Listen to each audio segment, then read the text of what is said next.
Hello everyone. तो आज हम देखने जा रहे हैं paper UP triple S C JE का, जो कि 19 दिसंबर 2021 को हुआ था। ठीक है, तो स्टार्ट करते हैं हम पहले क्वेश्चन से। आधा पेपर अब हम अभी सॉल्व करेंगे। हम देखेंगे क्या क्वेश्चन इसके अंदर आए थे, उसके बाद आधा पेपर कल सॉल्व करेंगे। तो पहले क्वेश्चन से हम स्टार्ट करते हैं और पहला क्वेश्चन हमारा कह रहा है कि fill in the blanks with correct option. Projection welding is a type of dash welding. तो देखिए, प्रोजेक्शन वेल्डिंग आपकी रेजिस्टेंस वेल्डिंग के अंदर आती है। यहाँ पे जो आंसर्स लिखे हैं वो हिंदी में आपके लिखे हुए हैं, जिससे आपको अच्छे से समझ में आ सके। तो प्रोजेक्शन वेल्डिंग आपकी रेजिस्टेंस प्रकार की वेल्डिंग है। ठीक है, क्योंकि इस रेजिस्टेंस वेल्डिंग में आपको टेम्परेचर की जरूरत पड़ती है, जो कि heat equals to I square R T formula होता है आपका। ठीक है, और इसमें जो रिक्वायरमेंट होती है वोल्टेज की, वो 2 से 10 वोल्ट की आवश्यकता होती है। ठीक है, और इसमें जो रेजिस्टेंस वेल्डिंग में जो एडिशनल जॉइंट्स जो होते हैं, उसमें हाई करंट का फ्लो होता है, वो इस पॉइंट में लिखा हुआ है। ठीक है, तो ये सारे पॉइंट्स आपके प्रोजेक्शन वेल्डिंग और रेजिस्टेंस वेल्डिंग से रिलेटेड है। अगला क्वेश्चन है आपका, विच of the following option is correct regarding the reactance of capacitor. ठीक है, तो आप जानते हैं एक्सी क्या होता है आपका 1 अपॉन ओमेगा सी, है ना। एक्सी आपका क्या होता है 1 अपॉन ओमेगा सी, यानी कि आपका जो ओमेगा है, यानी कि एंगुलर फ्रीक्वेंसी है, वो आपके रिएक्टेंस से कैपेसिटर के इनवर्सली प्रोपोर्शनल होगी। ठीक है, यही तो फॉर्मूला होता है। और इंडक्टर के केस में it will be directly proportional, XL equals to omega L. Next question पे हम चलते हैं, और नेक्स्ट क्वेश्चन हमारा कह रहा है कि आपको फ्लक्स फाइंड करना है। ठीक है, given out by a lamp in the hemisphere containing the source of a light and 0 above the horizontal whose luminous intensity is 400 candle power। ठीक है, यह आपका क्वेश्चन है। तो आपको फाइंड करना है फ्लक्स की वैल्यू, और फॉर्मूला आप जानते हैं अच्छे से। ये क्वेश्चन हमने कई बार जेई में देखा है, बहुत इंपॉर्टेंट क्वेश्चन है। ठीक है, मीन हेमिस्फेरिकल कैंडल पावर जो होती है, आपका फॉर्मूला होता है। ठीक है, तो जो भी आपका फ्लक्स ऑब्टेंड हुआ है, ठीक है, कितना फ्लक्स ऑब्टेंड हुआ है आपका इस हेमिस्फीयर में, 400 कैंडल पावर आपकी इंटेंसिटी है। ठीक है, तो M H S C P आपको गिवन है कितना 400। ठीक है, whose luminous intensity is 400 candle power, और आपको निकालना क्या है फ्लक्स। तो कैसे निकाल लेंगे आप, फ्लक्स इक्वल्स टू ये जो वैल्यू है इसका 2 पाई से मल्टीप्लाई कर देंगे, तो आंसर कितना आ जाएगा आपका 800 पाई। ठीक है, तो आपसे कभी कभी क्वेश्चन में ए भी पूछ लेता है, ए भी पूछ लेता है। ठीक है, दोनों आपसे क्वेश्चन बन सकते हैं। नेक्स्ट क्वेश्चन है आपका, टोटल करंट और charge entering a junction is exactly equal to the charge leaving the node, which means all the currents entering and leaving the junction should be equal to 0। तो इस statement को पढ़ के, हिंदी में भी आप पढ़ सकते हैं। ठीक है, इस स्टेटमेंट को पढ़ के आप पता लगा सकते हैं एक किरचॉफ करंट लॉ की बात कर रहा है। ठीक है, और किरचॉफ करंट लॉ आप जानते हैं वो किससे रिलेटेड होता है, आपका कंजर्वेशन ऑफ चार्ज से। और किरचॉफ वोल्टेज लॉ आपका रिलेटेड होता है कंजर्वेशन ऑफ एनर्जी से। ठीक है, यह केवीएल का है, और this is for KCL. Okay, next question पे हम चलते हैं, और नेक्स्ट क्वेश्चन आपका कह रहा है, identify the incorrect statement from the given options regarding the characteristics of a magnetic circuit. ठीक है, तो देखिए, इनकरेक्ट स्टेटमेंट आपसे पूछा है इस क्वेश्चन के अंदर। ठीक है, तो MMF is analogous to voltage, flux is analogous to potential difference, reluctance is analogous to resistance, और permeance is analogous to conductance. तो देखिए, आप जानते हैं एमएमएफ वोल्टेज होता है। ठीक है, रिलक्टेंस रेजिस्टेंस से रिलेटेड है, मैग्नेटिक और इलेक्ट्रिकल सर्किट के रिलेशन के हिसाब से इसने क्वेश्चन के अंदर आपसे पूछा गया है। तो फ्लक्स आपका पोटेंशियल डिफरेंस से रिलेशन नहीं रखता है। ठीक है, तो ऑप्शन नंबर बी क्या होगा आपका राइट आंसर होगा, जो कि इनकरेक्ट ऑप्शन है। ठीक है, फ्लक्स क्या होता है आपका करंट से रिलेटेड है। ठीक है, रिलेक्टिविटी आपकी स्पेसिफिक रेजिस्टेंस से रिलेटेड होती है, परमियंस आपका कंडक्टेंस से, और एमएमएफ आपका ईएमएफ से। ठीक है, फ्लक्स करंट से और एमएमएफ आपका ईएमएफ से। देखिए, match the following lightning schemes with its respective functionalities। तो आपसे कुछ लाइटनिंग के फंक्शन दिए हैं, स्कीम दी है और फंक्शनैलिटी उनकी पूछी है। Direct lightning, semi direct lightning, indirect lightning और सेमी इनडायरेक्ट लाइटनिंग। तो मैं सीधे आपको ये ऑप्शंस दिए हैं और इन ऑप्शंस में आपसे पूछा गया है कि कौन सी लाइटनिंग किस पे आपकी फिक्स्ड वेट है। ठीक है, तो देखिए डायरेक्ट लाइटनिंग होती है आपकी 90%, सेमी डायरेक्ट 60 से 90%, इनडायरेक्ट 90% और सेमी इनडायरेक्ट 60 से 90%। और साथ ही साथ आपको यह भी याद रखना होगा कि वो किस प्रकार की आपको मतलब कहाँ पे वो उसका प्रवाह हो रहा है, यानी कि कहाँ पे वो फ्लक्स फ्लो हो रही है। ठीक है, तो 90% आपकी लाइट फ्लक्स अपवर्ड होगी डायरेक्ट लाइटनिंग के अंदर। ठीक है, वो इनर इनर फ्लो होगी आपकी डायरेक्ट लाइटनिंग के अंदर। ठीक है, सेमी डायरेक्ट के अंदर नीचे की ओर यानी कि 60 से 90% होगी। इनडायरेक्ट में आपकी ऊपर की तरफ होगी, जिससे कि आपको जो एक्चुअलिटी लाइट जो चाहिए वो ऑब्टेंड नहीं हो पाती है इसके अंदर। ठीक है, इसलिए ऊपर की ओर और सेमी इनडायरेक्ट में ऊपर की ओर 60 से 90%। ठीक है, अगला क्वेश्चन है विच of the following option denote the frequency of a DC source. तो आप जानते हैं डीसी में कोई फ्रीक्वेंसी नहीं होती, तो आंसर क्या होगा? 0। How many types of DC distribution system are present solely based on the way that are fed by feeders? तो हम जानते हैं 4 टाइप के डीसी डिस्ट्रीब्यूशन सिस्टम होते हैं, जैसे कि fed at one end, fed at both end, fed at center और एक रिंग डिस्ट्रीब्यूटर। ठीक है, तो आपने पढ़ा होगा जब distributor fed at one end, एक साइड से आप फेडिंग करते हैं, दूसरी साइड से दोनों की तरफ से फेड करते हैं। ठीक है, और एक सेंटर पे फेड करते हैं और एक होता है आपका रिंग डिस्ट्रीब्यूटर। देखिए अगला क्वेश्चन है आपका, इस फिगर के अंदर the load voltage is positive where the load current is negative, thus the current flow out of the load and into the source, identify the chopper shown in the figure। आपसे पूछा गया है किस प्रकार का chopper है, class ए है, class B है, क्लास सी है, ए क्लास डी है। ठीक है, तो देखिए ये जो है class B type of chopper है, क्योंकि इसमें साफ साफ लिखा हो गया है कि लोड वोल्टेज आपका क्या है? पॉजिटिव, और लोड करंट आपका क्या है? नेगेटिव। तो देख सकते हैं आप यहाँ पे टाइप ए चॉपर का डायग्राम मैंने बनाया है, टाइप सी का चॉपर का डायग्राम यहाँ बना हुआ है, टाइप डी का डायग्राम बना हुआ है। ठीक है, इनके क्वाड्रेंट्स आपको याद रखने होंगे। ए पहले क्वाड्रेंट में वर्क कर रहा है, ठीक है, ए पहले और दूसरे में वर्क कर रहा है, और ए पहले और चौथे में वर्क कर रहा है, यानी कि टाइप डी चॉपर। देखिए आपको फाइंड करना है ईएमएफ। ठीक है, और क्वेश्चन के अंदर पोल्स गिवन है, स्पीड गिवन है, ठीक है, और वेव वाउंड डीसी जनरेटर है। द मैग्नेटिक फ्लक्स आपको गिवन है और साथ ही साथ देयर आर 150 कंडक्टर भी गिवन है। तो आप फॉर्मूला जानते हैं, E equals to P phi N Z upon 60A। ठीक है, उसको अप्लाई करना है, केवल आपका आंसर निकल के आ जाएगा। ठीक है,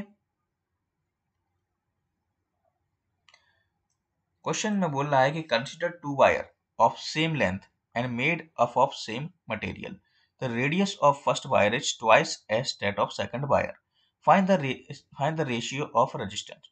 यानी कि जो पहले वायर का रेडियस है वो सेकंड वायर के दुगना है। तो लिख सकते हैं आप R1 कैसा है? 2R, और R2 आपका क्या है? R। दोनों के आप स्पेसिफिक रेजिस्टेंस को इक्वल कर देंगे तो आपको कुछ इस प्रकार की चीज मिल के आएगी, क्योंकि आप एरिया के लिखते हैं पाई आर स्क्वायर। ठीक है, और स्पेसिफिक रेजिस्टेंस आपका क्या हो जाएगा? 1/r² के इनवर्सली प्रोपोर्शनल। तो R1/R2 इक्वल्स टू R2/R1 का होल स्क्वायर हो जाएगा, और फिर आप उसको खोल देंगे तो R1 और R2 का रेशियो कितना रहेगा? 1:4। अगला क्वेश्चन कह रहा है कि which of the following is used to provide the required DC field current to the generator rotor. तो देखिए वो काम क्या करता है आपका? एक्साइटर।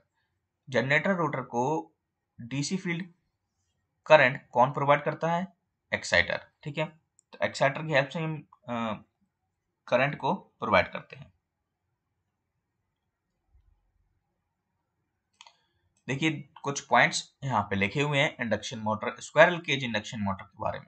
ठीक है, आपको ये पता लगाना है कि इनमें से कौन सा गलत है। ठीक है, पहला ऑप्शन दे रहा है कि वेरी पुअर स्पीड कंट्रोल। दूसरा दे रहा है कि although there are energy efficient while at full load they need a lot of energy while being started. तीसरा पॉइंट है they are more susceptible to voltage variation और the current motor consumes more current when supply voltage is reduced. और last point है आपका they are explosion proof as they are no brushes which eliminate the risk of sparking. तो काफी सारे points थे इसमें। ठीक है, तो आप यहाँ से पढ़ लेंगे तो ऑप्शन नंबर 2, 3 और 5 आपके कैसे हैं? Incorrect option. देखिए कुछ पॉइंट्स यहाँ लिखे हुए हैं, हिंदी में है हालांकि, तो इन पॉइंट्स को आप पढ़ लेना पॉज करके वीडियो को। ठीक है, नेक्स्ट है how much efficiency does a typical full load transformer have. Sorry. So देखिए आप जानते हैं अच्छे से कि ट्रांसफार्मर की फुल लोड एफिशिएंसी लगभग 100% के आसपास होती है, इसीलिए 95 to 98% इसका आंसर होगा। देखिए रेशियो पूछा आपका मैक्सिमम वैल्यू से आरएमएस वैल्यू का। ठीक है, तो आप जानते हैं पीक फैक्टर का फॉर्मूला क्या होता है, maximum value upon RMS value, और form factor RMS value upon average value. यहाँ पे कुछ पॉइंट्स लिखे हुए हैं, इंपॉर्टेंट हैं, इनको आप देख लेना। ठीक है, कई बार पेपर में डायरेक्टली आपसे इनसे क्वेश्चन बन जाता है कि साइन वेव की, ठीक है, पीक फैक्टर क्या होता है, रेक्टेंगुलर वेव का क्या होता है, ट्रायंगुलर वेव का क्या होता है, हाफ वेव रेक्टिफायर का क्या होता है, और साथ ही साथ फुल वेव रेक्टिफायर का क्या होता है। अगला क्वेश्चन है कि जब एक जनरेटर सप्लाई करता है लैगिंग लोड को, उसका मतलब यह होता है कि that magnetic energy supply to the load. ठीक है, और नेट रिएक्टिव पावर क्या हो जाती है, जनरेटर में रिड्यूस हो जाती है। इस केस में क्या इफेक्ट पड़ता है आर्मेचर रिएक्शन का। ठीक है, तो देखिए आर्मेचर रिएक्शन का क्या इफेक्ट पड़ता है, आर्मेचर रिएक्शन करंट जीरो हो जाती है, आर्मेचर करंट 90 डिग्री से झुक जाती है, मैग्नेटाइजेशन होता है कि डीमैग्नेटाइजेशन होता है। क्वेश्चन के अंदर ही सब चीज लिखी हुई है कि नेट रिएक्टिव पावर क्या हो रही है, रिड्यूस्ड। तो आपको पता होगा कि डीमैग्नेटाइजेशन के केस में रिएक्टिव पावर क्या हो जाती है, रिड्यूस हो जाती है। तो आर्मेचर रिएक्शन का इफेक्ट इस पर पड़ता है और आंसर क्या होगा, डीमैग्नेटाइजेशन। देखिए मैच करना है कॉलम ए से कॉलम बी। ठीक है, यहाँ पे चारों आपको दिए गए हैं ब्रिज। ठीक है, तो ब्रिज के यूज आप कहाँ कहाँ करते हैं उस हिसाब से इन ऑप्शन पे टिक लगाना है। ठीक है, तो देखिए एंडरसन ब्रिज आप जानते हैं, एंडरसन ब्रिज का यूज आप इंडक्टेंस के लिए यूज करते हैं। वेन पैरेलल ब्रिज, ठीक है, तो वेन पैरेलल ब्रिज फ्रीक्वेंसी के लिए यूज होता है, यानी कि 1A है, 2A है आपका। शेयरिंग ब्रिज आप कैपेसिटेंस के लिए यूज करते हैं, और कैल्विन डबल ब्रिज आप रेजिस्टेंस फाइंड करने के लिए करते हैं। तो आपका आंसर होना चाहिए 4321, यानी कि ऑप्शन नंबर सी, जो कि DCBA दिया हुआ है। क्वेश्चन कह रहा है कि which of the following theorem work only for circuit that are reducible to series parallel combination for each of the power sources at a time, and it only works when the underlying equations are linear। Question में बात कर रहा है यहाँ superposition theorem की। ठीक है, हम जानते हैं सीरीज पैरेलल में सर्किट हम लगा लेते हैं। ठीक है, एक कोई भी कॉम्बिनेशन हमको दिया हुआ है, डिफरेंट पावर सोर्स दिए हैं, और एक टाइम पे उस पावर सोर्स को हम यूज करके पूरे सर्किट के पैरामीटर्स को कैलकुलेट करते हैं। Then answer is superposition theorem. देखिए क्वेश्चन में दिया है आपको a balanced delta connected load is connected to a 415 volt 50 hertz supply. If the per phase impedance of the load is 8 plus j12 ohm, then calculate the phase current of the load also find out the line current and the power consumed by each faces. तो देखिए current आपको find करना है और साथ ही साथ power भी आपको फाइंड करनी है, ठीक है। डेल्टा कनेक्टेड लोड है आपका। सबसे पहले आप जानते हैं डेल्टा कनेक्टेड लोड में load voltage is equal to phase voltage. Impedance आप निकाल लेंगे under root of R square plus Z square, जो कि आपको 8 plus J12 phase impedance given है, ठीक है। तो जेड पी एच आ जाएगा, तो आई पी एच भी आप निकाल लेंगे, ठीक है। और डेल्टा कनेक्टेड लोड में आई एल क्या होता है आपका, √3 टाइम्स होता है आई पी एच के, तो आपका आई एल भी निकल जाएगा। जैसे ही आपका आई एल निकल जाएगा, आप जानते हैं पावर क्या होती है, B P H I P H cos phi. B P H की वैल्यू रख देना, आई पी एच की रख देना। कॉस फाइव क्या होता है, आर अपॉन जेड होता है, ठीक है। उसकी वैल्यू भी आप रख देंगे तो आपकी पावर भी निकल जाएगी। वीडियो को पॉज करके आप सॉल्व कर सकते हैं। क्वेश्चन लग रहा है कि filling the blanks with the correct option according to Indian electricity rules 1956 low voltage is where the voltage does not exceed, ठीक है। तो देखिए लो वोल्टेज का मतलब क्या होता है, जहां पर 250 वोल्टेज से कम वोल्टेज ना जाए, ठीक है, according to the Indian electricity rules. वहीं मीडियम वोल्टेज 650 और हाई वोल्टेज 33 kV। अगला क्वेश्चन है filling the blank with correct option dash can be measured in either the frequency domain और टाइम डोमेन। तो देखिए क्या होगा आंसर, इसका आंसर होगा आपका एक्यूरेसी, ठीक है। तो accuracy can be measured in either the frequency domain और टाइम डोमेन।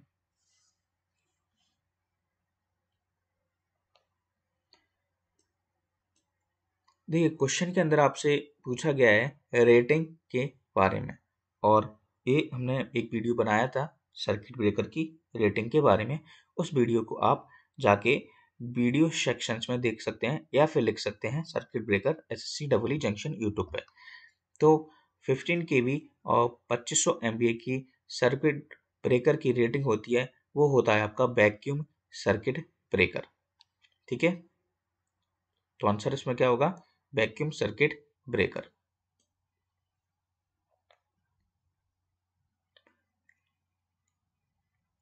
अगला क्वेश्चन कह रहा है filling the blank with an appropriate choice from the option given below dash transformers do not have a primary winding but instead have an open core.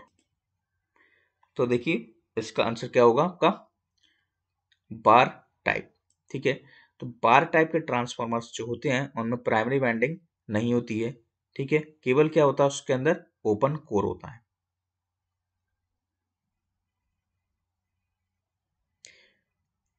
और साथ ही साथ बार type transformer जो होता है वो एक प्रकार का करंट ट्रांसफार्मर है, ठीक है। और बस बार में इसको हम प्राइमरी वाइंडिंग के रूप में यूज करते हैं, जो एक सिंगल टर्न के इक्वल होता है, ठीक है।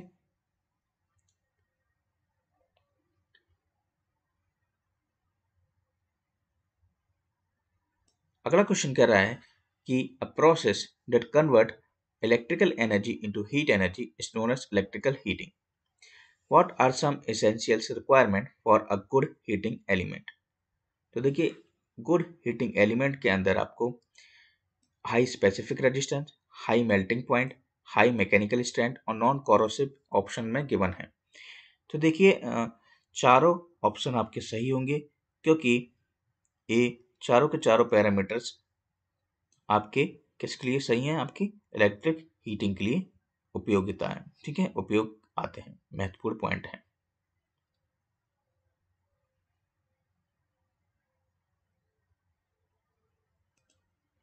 अगला क्वेश्चन है एक 415 वोल्ट वाई 1.1 केवी यानी कि 1100 वोल्ट 60 हर्ट्ज का ट्रांसफार्मर है और 1675 प्राइमरी टर्न्स है।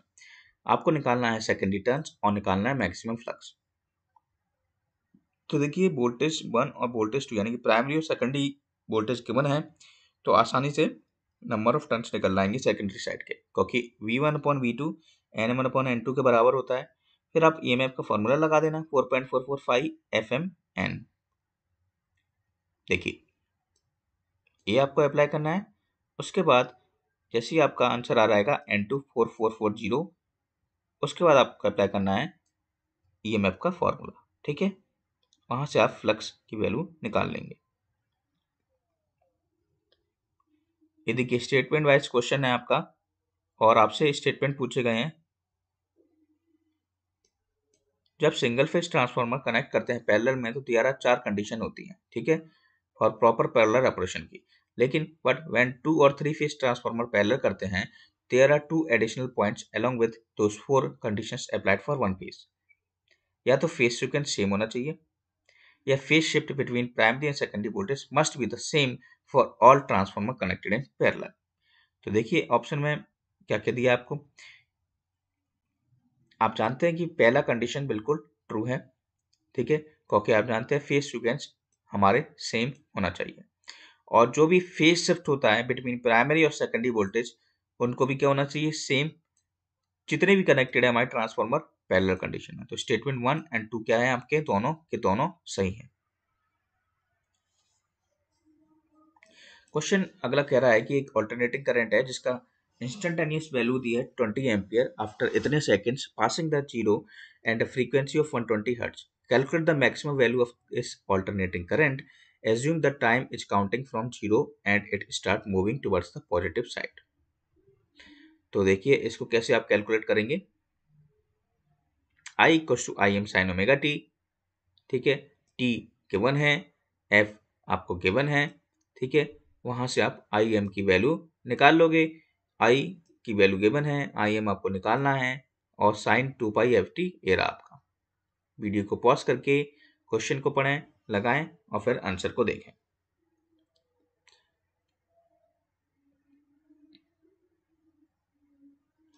अगला क्वेश्चन है कि what is the working principle of 3 phase squirrel cage induction motor. तो देखिए ऑप्शन में दिया है आपको इलेक्ट्रोमैग्नेटिज्म, फैराडे लॉ। तो जहां भी Faraday law of electromagnetic induction आ जाएगा वहीं पे हमारी इलेक्ट्रिकल की मोटर्स वर्क करने लगेंगी। देखिए बहुत सिंपल क्वेश्चन है। टर्न्स रेशियो दिए हैं और करंट दिया है, और सेकेंडरी करंट आपको निकालना है। फॉर्मूला आप जानते हैं I1/I2 इक्वल्स टू N2/N1।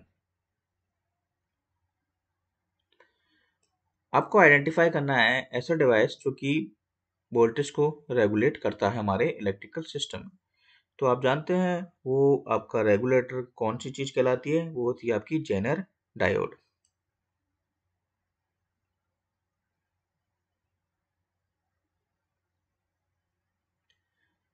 कौन से पॉइंट्स हैं जो कि हमें ख्याल में रखने चाहिए जब हम एस्टिमेट करते हैं इलेक्ट्रिकल इक्विपमेंट्स को उसके टोटल कॉस्ट से। तो देखिए स्पेसिफिकेशन को रिव्यू करना चाहिए, create your own estimate, review the drawings और ignore supplier quotes.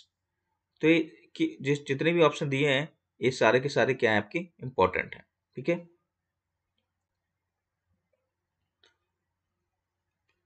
The ratio of sum of maximum demand of various parts of a system to the coincident maximum demand of the whole system is commonly termed as।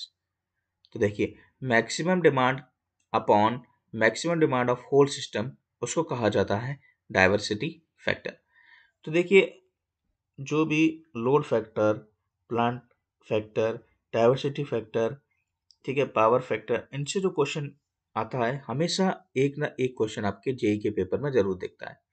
एक तो बहुत कम बात है, दो question तो हमेशा किसी भी पेपर में दिखाई दे ही जाते हैं। तो ये जितने भी आपके प्लांट बेस्ड क्वेश्चन होते हैं ये आपको रटे हुए होने चाहिए या अच्छे से समझ में हुए होना चाहिए, ठीक है। देखिए मैच करना है कॉलम को, फ्रीक्वेंसी हर्ट्ज होता है, टाइम पीरियड सेकंड होता है, ठीक है। तो और यहाँ पे क्या क्या दिया है, साइकिल रेडियन में होगी और अल्टरनेटिंग करंट आपका एम्पियर में होगा, ठीक है। तो इस प्रकार से आंसर आपका बन जाएगा। अगला क्वेश्चन है कि आपको फिलिंग द ब्लैंक्स है, और ऑप्शन दिया है peak switching relay turns when control voltage is applied and dash when control voltage is removed. देखिए ये तो क्या होगा आपका ऑन और ऑफ ही होगा, क्योंकि जब आप ऑन करेंगे, ठीक है, जब कंट्रोल वोल्टेज अप्लाई करेंगे तो ऑन होगा, और जब वोल्टेज को रिमूव करेंगे तो क्या होगा, of. Average value of whole sinusoidal waveform over 1 complete cycle क्या होता है आपका 0 प्लस और माइनस। अगला क्वेश्चन है आपका I1 और I2 की वैल्यू कैलकुलेट करना है। I1 यहाँ पे गिवन है और I2 ये रहा। ठीक है, तो कैसे करेंगे आप, देखिए ये पूरा होल सर्किट आपको गिवन है। मैं डायरेक्ट आपको सॉल्यूशन पे ले चलता हूँ। यहाँ पे आप बहुत ही सिंपल तरीका है नोडल एनालिसिस लगाने का। नोडल एनालिसिस आपने इस पॉइंट पे लगा दिया तो आपका आंसर आ जाएगा। ठीक है, कैसे लगाना है, ये रहा आपका सॉल्यूशन। ठीक है, इसको देखिए, पहले तो आप खुद से लगाना नोडल एनालिसिस, फिर अगर आपका आंसर नहीं आता है तो यहाँ से टैली कर लेना है, यानी कि चेक करना है आपको और लगाना आपको अपने हिसाब से। ठीक है, यहाँ पे मैं सारे आंसर दिखा देता हूँ I1 और I2। चलिए अगले क्वेश्चन पे हम चलते हैं। Identify the incorrect statement regarding Zener diode. ठीक है, तो देखिए Zener diode rated 5 volt have the best stability. The voltage tolerance is around 5%. Breakdown voltage range from 2 volt से 200 volt और Zener is used as series voltage regulator for small loads. तो देखिए incorrect statement पूछा है तो option number D क्या होगा आपका इनकरेक्ट। वोल्टेज रेगुलेटर जैसा यूज तो होता है लेकिन it is for the loads not for the, तो आंसर क्या होगा आपका ऑप्शन नंबर डी। अगला क्वेश्चन है कि the dash is the curve characteristics of a material और एलिमेंट और एलॉय मैग्नेटिक प्रॉपर्टीज। तो देखिए कर्व कैरेक्टरिस्टिक्स मैग्नेटिज्म की हम किससे पढ़ते हैं, पीएच कर्व के द्वारा। ठीक है, तो आंसर क्या होगा हमारा बीएच कर्व।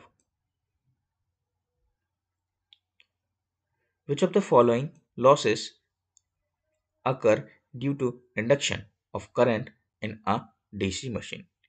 तो इंडक्शन के द्वारा डीसी मशीन में जो लॉसेस होते हैं वो होते हैं आपके आयरन लॉसेस। ठीक है, तो आयरन लॉसेस आपका क्या होगा answer.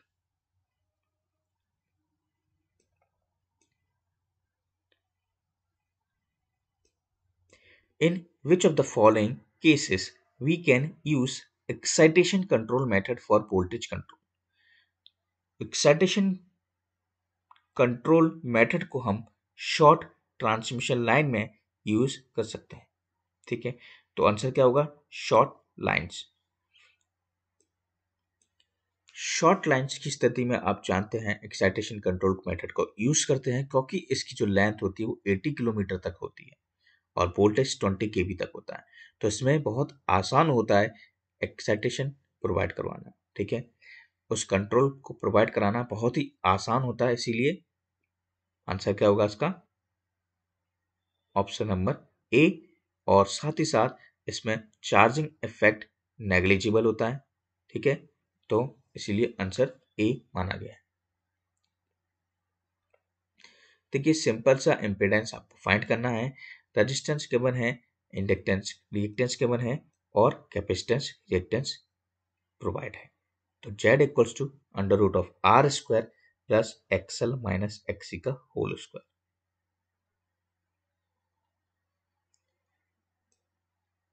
The ratio of average load over a given period to the maximum demand occurring in that period is commonly termed as। तो वो कहलाता है आपका लोड फैक्टर। तो देखिए एक क्वेश्चन भी आपका दोबारा आया। ठीक है, अभी आपसे डाइवर्सिटी फैक्टर के बारे में पूछा था जिसमें मैक्सिमम डिमांड आया था अपॉन टोटल कनेक्टेड लोड। अब आपसे पूछा गया है average load upon maximum demand, तो आंसर क्या होगा आपका लोड फैक्टर। अगला क्वेश्चन कह रहा है कि एक 200 केवीए का 1000/400 वोल्ट ट्रांसफार्मर है जिसका primary resistance secondary resistance given है। कॉपर लॉसेस आपको फाइंड करने हैं उस ट्रांसफार्मर के। कॉपर लॉसेस कैसे फाइंड करेंगे, तो आई स्क्वायर आर लॉसेस आपको एक्चुअली निकालना है। तो आई स्क्वायर आर लॉसेस के लिए आपको आई निकालना जरूरी है जो कि P equals to B I से आएगा क्योंकि पावर गिवन है। ठीक है, पावर कहाँ है आपका 200 केवीए। ठीक है, और वोल्टेज कितना आपका 1000, तो वहां से करंट आप निकाल लेना। करंट आ गया आपका 500 एम्पियर। कॉपर लॉस आप जानते हैं आई स्क्वायर R1 होता है, ठीक है। और ये प्राइमरी टर्म्स में निकाला है और इस सेकेंडरी टर्म्स में निकालना है, आपको टोटल निकालना है, ठीक है। आप एक नहीं निकालना है, आपको टोटल निकालना है। तो प्राइमरी टर्म्स में निकाल लेंगे, सेकेंडरी में निकाल लेंगे, दोनों को ऐड कर देंगे तो 91,000 वाट आपका लॉसेस हो जाएगा, ठीक है।